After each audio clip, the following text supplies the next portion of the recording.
अस्सलाम वालेकुम दोस्तों। मौजूदा दौर का एक छोटा सा फितना जो धीरे धीरे कम इल्म लोगों को अपने अंदर समेट कर बड़ा हो रहा है, इस फितने का नाम फितना शकील बिन हनीफ़ है।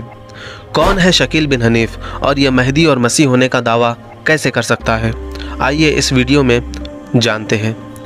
शकील बिन हनीफ़ दरभंगा बिहार के उस्मानपुर का रहने वाला है, जिसने तकरीबन 11 साल पहले महदी और ईसा मसीह होने का दावा किया था और वो अब तक इस पर कायम है। जब इसने दावा किया था वो दिल्ली में रहता था और वहीं से उसने एक नई कादियानियत की बुनियाद डाली थी। कादियानियत से एक बात याद आई कि आपको याद होगा, आज से तकरीबन 125 साल पहले मिर्ज़ा ग़ुलाम अहमद कादियानी नाम के एक आदमी ने अपने बारे में चंद दावे किए थे। पहले उसने कहा था कि वो महदी है, फिर उसने दावा किया था कि वो ईसा मसीह है और फिर इसके बाद उसने अपने नबी होने का दावा किया था, जिसके बाद कुछ लोग आज तक इसी गुमराही में मुब्तला है। अल्लाह हिदायत दे। इसी तरह 100 साल पूरे होने के बाद शकील बिन हनीफ़ ने इसी तरह के दावे करना शुरू किया। दिल्ली से भगाया गया और अब महाराष्ट्र में औरंगाबाद के पड़े गांव में किसी ने उसे एक पूरी बस्ती बसा कर दे दी। ज़रा सोचिए, ऐसे लोगों के पास इतना पैसा कहाँ से आता है कि वो पूरी बस्ती बसा देते हैं। आपने वो कहावत तो सुनी होगी कि दुश्मन का दुश्मन दोस्त होता है, तो जो इस्लाम का दुश्मन है वही शकील बिन हनीफ़ का दोस्त, यानी मैं यहूदियों की बात कर रहा हूँ। यहूदी ही है जो इन लोगों की मदद करते हैं और आम मुसलमानों को कंफ्यूज कर देते हैं ताकि उनका ख़ात्मा ईमान पर न हो। और यहूदियों की प्लानिंग भी 500 साल 1000 साल की होती है। आप ख़ुद सोचिए, 125 साल पहले एक इंसान ऐसा दावा करता है और अचानक उसके पास इतनी दौलत आ जाती है कि वो अपने मानने वालों को अच्छी खासी रकम देता है। और अब 125 साल बाद फिर से एक शख्स महदी और मसीह होने का दावा करता है और फिर अचानक इसके पास भी इतनी दौलत आ जाती है कि वो अपने मानने वालों के लिए स्पेशल एक बस्ती बसा देता है। यकीनन ये कोई इत्तेफाक नहीं हो सकता।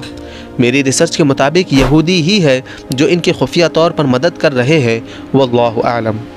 अब इनकी प्लानिंग यहाँ पर ख़त्म नहीं होती, बल्कि अब सुनो, मिर्ज़ा ग़ुलाम अहमद कादियानी को महदी न मानने के लिए उलमा कराम ने मस्जिदों में ऐलान करवाया। तमाम लोगों को कहा कि इस महदी न माने, क्योंकि नबी की बताई हुई किसी भी निशानी से ये मेल नहीं खाता। फिर अब शकील बिन हनीफ़ के ख़िलाफ़ भी हर मस्जिद में ऐलान किया जा रहा है कि कोई इसको महदी और ईसा मसीह न माने, क्योंकि नबी करीम सल्लल्लाहु अलैहि वसल्लम की बताई हुई निशानियों में से किसी निशानी पर यह सच्चा नहीं उतरता।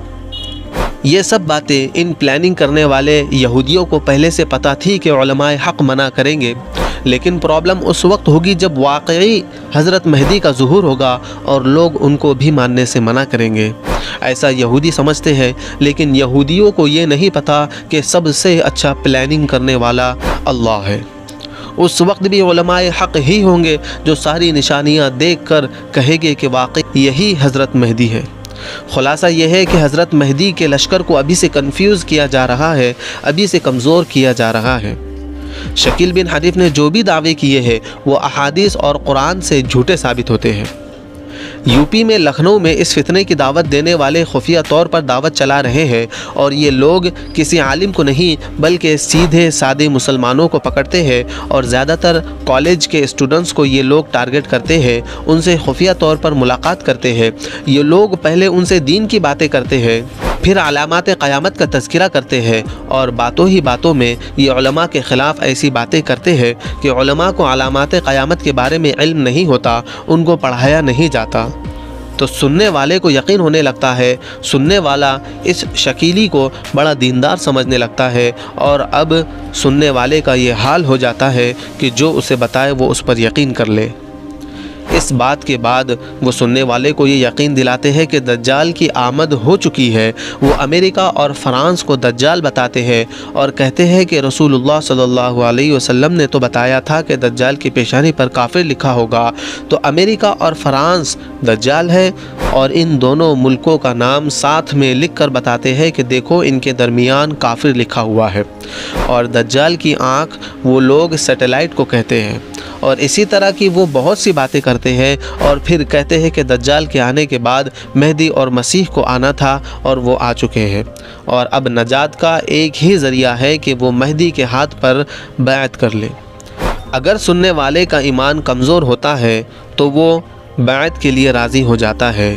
اگر وہ بیعت کے لیے راضی ہو جاتا ہے تو اسے اورنگ آباد کے پڑے گاؤں لا کر بیعت کروائی جاتی ہے، اور اس بات کا بہت خیال رکھا جاتا ہے کہ بیعت سے پہلے شکیل بن حنیف کا کسی بھی قیمت پر نام نہ لیا جائے۔ یہاں تک کہ لوگوں کے پوچھنے پر بھی وہ لوگ شکیل بن حنیف کا نام نہیں لیتے، اور شکیلیت کی دعوت دینے والے لوگ اتنے معصوم نظر آتے ہیں کہ کوئی بھی دھوکہ کھا سکتا ہے۔ لمبا کرتا ہوتا ہے، ٹخنوں سے اوپر پاجامہ، جالی والی ٹوپی ہوتی ہے، اور نہایت شریف لہجے میں گفتگو کرتے ہیں، گویا کہ وہ اسی لیے بنائے گئے ہوں۔ رسول اللہ صلی اللہ علیہ وسلم نے بتایا ہے کہ حضرت مہدی کا نام محمد ہوگا اور ان کے والد کا نام عبداللہ ہوگا، جبکہ اس کا نام شکیل ہے اور اس کے والد کا نام حنیف ہے۔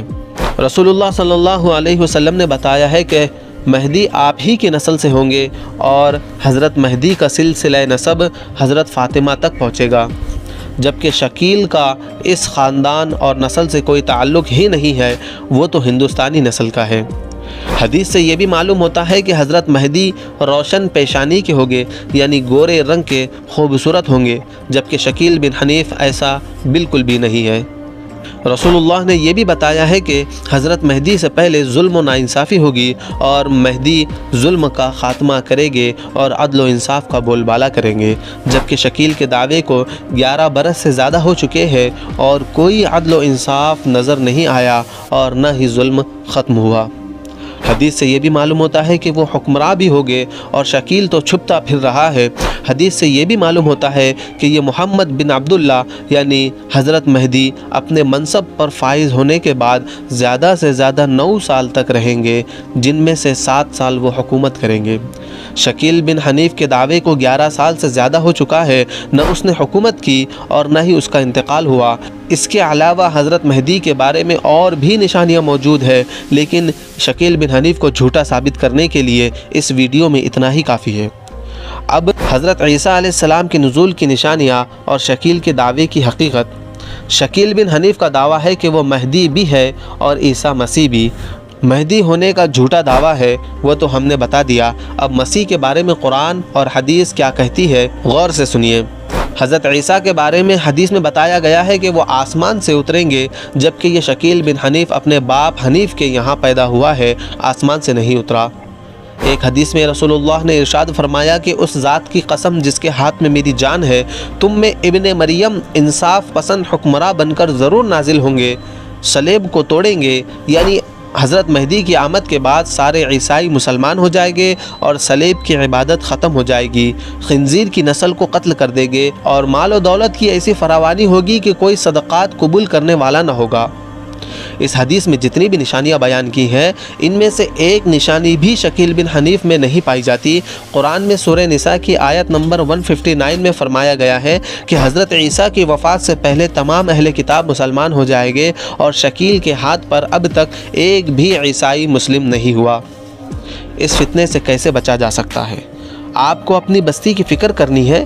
جتنی بھی جماعتیں اپنے محلے میں دین کا کام کر رہی ہے، ان سے رابطے میں رہنا ہے، ان سے کانٹیکٹ میں رہنا ہے، اور اگر کہیں پر بھی ایسا معاملہ نظر آتا ہے تو فوراً لیگل ایکشن لینا ہے۔ جتنے بھی نوجوان لڑکے لڑکیاں ہیں، آپ اس بات کو یاد رکھیں کہ یہودیوں کی نظر ہمیشہ آپ پر تھی، آپ پر ہے اور آپ پر ہی رہے گی۔ آپ کو اگر خود کی حفاظت کرنا ہے، اپنے ایمان کی حفاظت کرنا ہے، تو ہر معاملے میں اپنے معتبر علماء کی رائے لینا بہت ضروری ہے۔ پہلے لوگ ہر معاملے میں علماء کی رائے لیتے تھے، اور اب غیر محسوس طریقے سے نوجوانوں کو علماء سے کاٹا جا رہا ہے۔ شکیل بن حنیف نبی کی باتوں کو جھوٹا بتا کر خود کو سچا بتا رہا ہے۔ اس فتنے کے خلاف آپ کا ایک قدم آپ کی مغفرت کا باعث بن سکتا ہے۔ واللہ اعلم۔ اسے ضرور شیئر کریں۔ چلے ملتے ہیں اگلی کسی ویڈیو میں۔ اللہ حافظ۔